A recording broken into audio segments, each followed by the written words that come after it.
Time to talk about one of the most debated discographies in melodic death metal. We're ranking the albums of In Flames. Oh my god! Alright, and no EPs, so we're not talking about Subterranean, but we're gonna jump right in with Lunar Strain in 1994.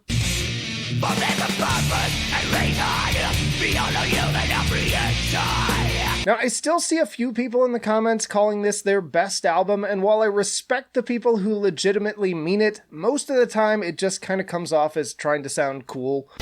Nothing like the fresh scent of never touching a woman. I just think they have way better albums than this one, and to me this is barely In Flames since they hadn't yet done the sort of vocalist swap with Dark Tranquillity, though I will say that Dark Tranquillity got the better deal on that trade in my opinion. As for the album, it's just fine, albeit kind of dull. There's not much I find memorable about it, and it's really the Jester Race that feels like the true start for me. And interestingly, that seemed to be the case for a lot of melodic death metal albums, but that's a whole other series that I did you can watch. As for right now, I'm putting this one at C tier. Let's move on to the Jester Race in 1996.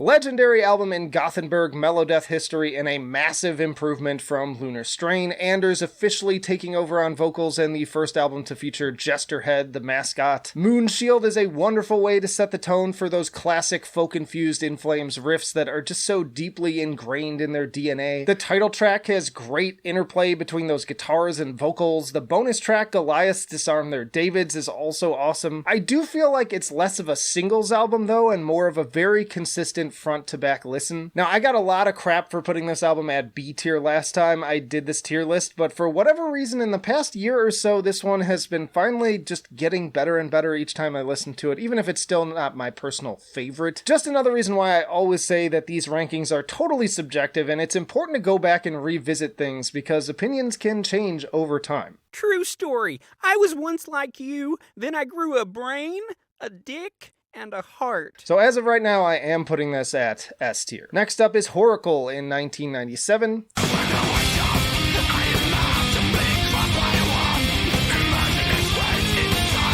This was actually my first 90s era In Flames album I got into, and it was the second album I listened to from them overall. Musically fantastic with so many amazing riffs and lots of great songs. I love Jotun, which I think is one of their best album openers. Dialogue with the Stars is an incredible instrumental with those triumphant guitar harmonies. Food for the Gods is a rager with more of an aggressive kind of at the gates vibe, and episode 666 is fun even if the lyrics are a little bit silly. I feel like at this point we are also getting more of those kind of scream along moments that really stand out. Definitely a classic, but a little inconsistent, and I have albums I enjoy slightly more on this list. Even so, I'm also putting this one at S tier. Speaking of which, we have Colony in 1999. One breath so we have, one of the sun, that give us right to the throne. Now, I think that this is In Flames taking all of the best elements of that early sound to their absolute pinnacle. It just takes all the best elements of the previous one and does them better. Very consistent runtime, but with plenty of standouts too. Embody the Invisible is an incredible way to kick things off with some of their best riffs to date. Colony is a major head bobber. Zombie Inc. is sick, and Behind Space 99 is a ripper. All of those soaring melodies just surround you. I know that some fans had qualms with starting to incorporate some clean vocals on tracks like Ordinary Story, but I think it's in small doses, it kind of works fine, especially alongside the piano here. Notably, this version of their lineup remained the same from 1999 to 2010, and I agree that it's one of their best. It was even named in Metal Hammer's top 20 best metal albums of 1999, my favorite of this era of their sound, so it's going to the tippy top of S tier. Next up, we have Clayman in 2000.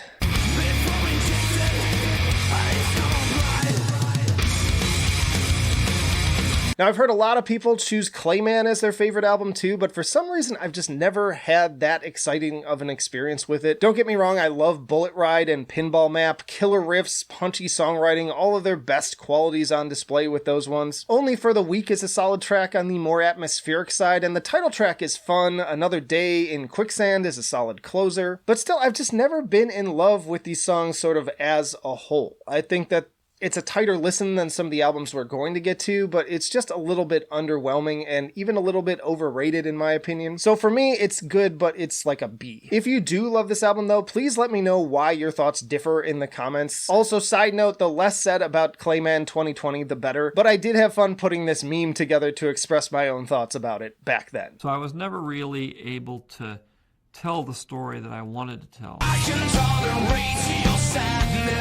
And at the same time fix a lot of things that I was really frustrated with the first time around.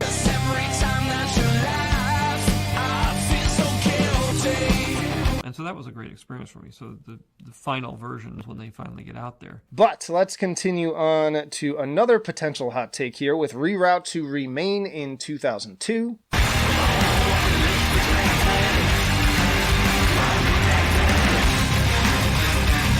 This was my first In Flames album, and I remember seeing all the advertisements for it in magazines getting me hyped for its release. In fact, the first song I ever heard from them was Cloud Connected, and I vividly remember hearing those synth lines and epic riffs for the very first time, easily in my top, 3 In Flames songs of all time. You've also got Trigger with more great hooks that really stick in your brain. The title track makes for a killer opener. Transparent is a banger. Egonomic is great. Dark Signs, Black and White. Love the music box on Freefall. But I'm willing to admit that it's far from perfect, and I'm speaking from bias on this one. There are definitely some down moments, namely Metaphor, but none of them are deal breakers for me, and I just have such a soft spot for it. It's probably my most re-listened album in their entire discography. I'm gonna put it at A tier. Next up, Soundtrack to Your Escape in 2004.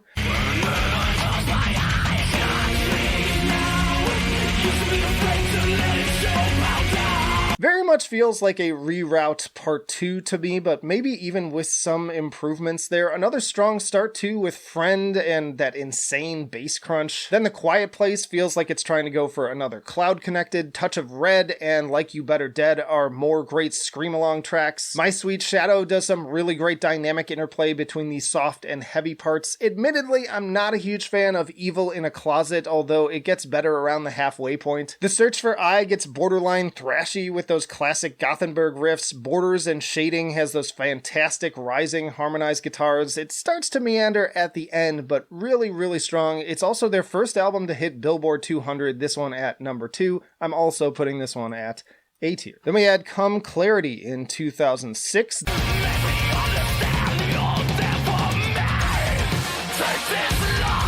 This was a big album for them. They were picking up more fans, getting more airplay, and of course Take This Life ended up on Guitar Hero 3. Great song, by the way. What a hype fucking riff and scream-along chorus for that one. And then Leeches and Reflect the Storm follow that up really strong, the latter with some of their best guitar harmonies. Dead End is fantastic. Love the guest vocals from Lisa Miskovsky. Vacuum is a rager. Really, there's not a mediocre track on this album. And it's the last album that I really scream along to with tracks like Crawl Through Knives. I also really like the cover art with that very Sign of the Times mid-2000s kind of edgy, heart-focused album art, which makes sense since it was done by Derek Hess, who also worked with the likes of Converge and Sepultura. Honestly, I only like it better every time I listen to it, and at this point, I actually think more than the last two, which is a change for me, so I'm putting it at the top of A tier. Then there's A Sense of Purpose in 2008.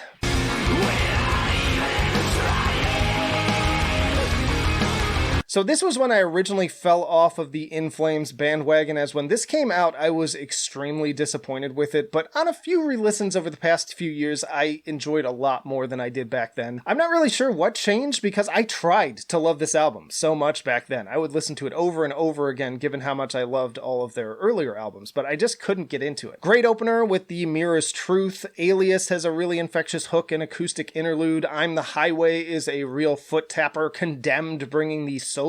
I could definitely do without The Chosen Pessimist though. A little trivia, it's their only album to have a parental advisory label for explicit lyrics besides Lunar Strain, and the album art was done by Alex Pardee, most famous for his extensive work with The Used. It also made number 1 on the Swedish chart and number 28 on Billboard 200. Solid and pretty consistent overall, but with a few hints at the decline to come, putting this one at B tier. Sounds of a Playground Fading 2011.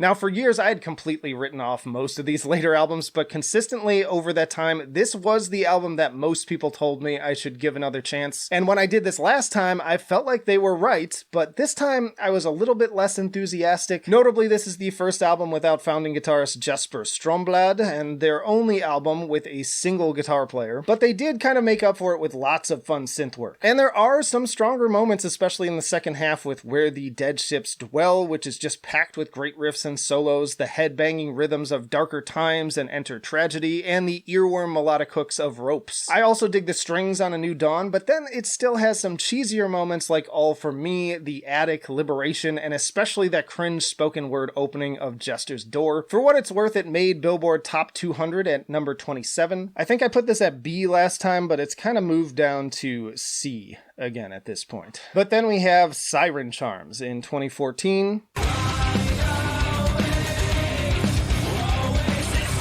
This album is a bit infamous, with even people who tend to be defenders of their later discography calling it their worst album, and yeah, it's pretty bad. Yeah, it's just not a very good album by any stretch of that phrase, and even though last time I was kind of easy on it, this latest re-listen was definitely worse. Credit where it's due, Rusted Nail is decent, and Monsters in the Ballroom is kind of catchy, but a lot of this album just feels like the worst combination of completely toothless electronics and butt rock. It's far from the worst album of all time or anything like that, but it's still amongst their worst, so I'm putting it at D tier. And they followed that up with Battles in 2016. Creating green from a broken past. There's a hole and it sucks to dry.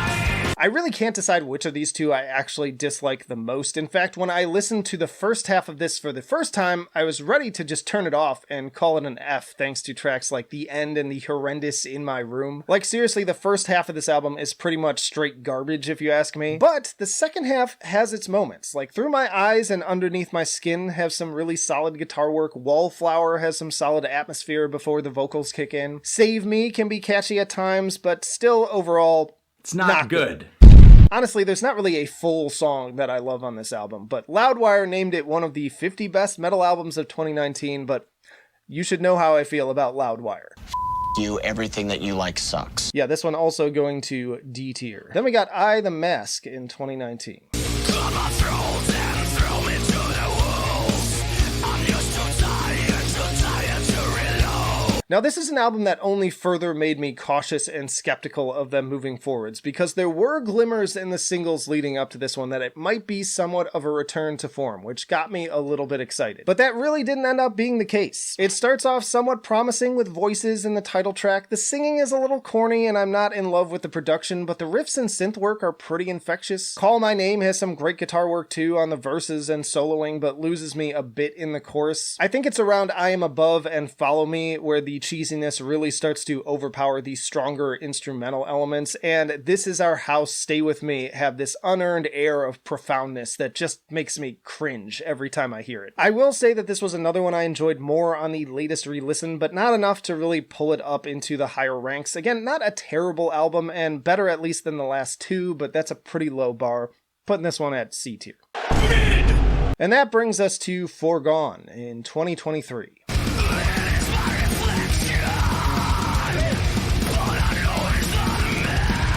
So despite not wanting to get hurt again, my hype for this album went from 0 to 100 with the release of State of Slow Decay. You can actually watch my real-time reaction to that on the second channel, but this was the first time in like 15 years that I heard them play a new song that actually got me hyped. I'd even go so far as to say that the verses go as hard as At the Gates in their prime. But really, this entire album gives off very strong soundtrack to your escape and come clarity vibes in both the riffs and synth work. Meet Your Maker being another prime example with a melodic chorus that feels like it could have been lifted directly off of either of those albums.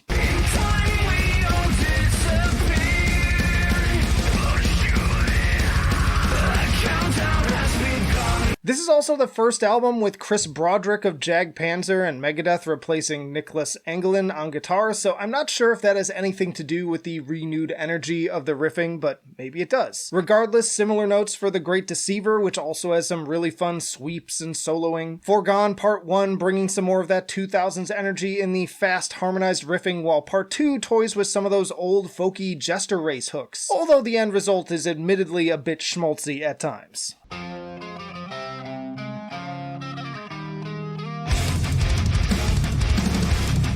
But unfortunately, it's exactly that word that sums up the lower points of this album, as deeper cuts like Bleeding Out and Pure Light of Mind, though still bringing excellent guitar work and catchy in their own right, are also pretty damn corny. It's like Anders just can't help himself with some of these choruses, and my vote for the worst lyrics easily goes to a dialogue in B-flat minor with its almost Dr. Seuss-y rhyming scheme. How about I just go eat some hay?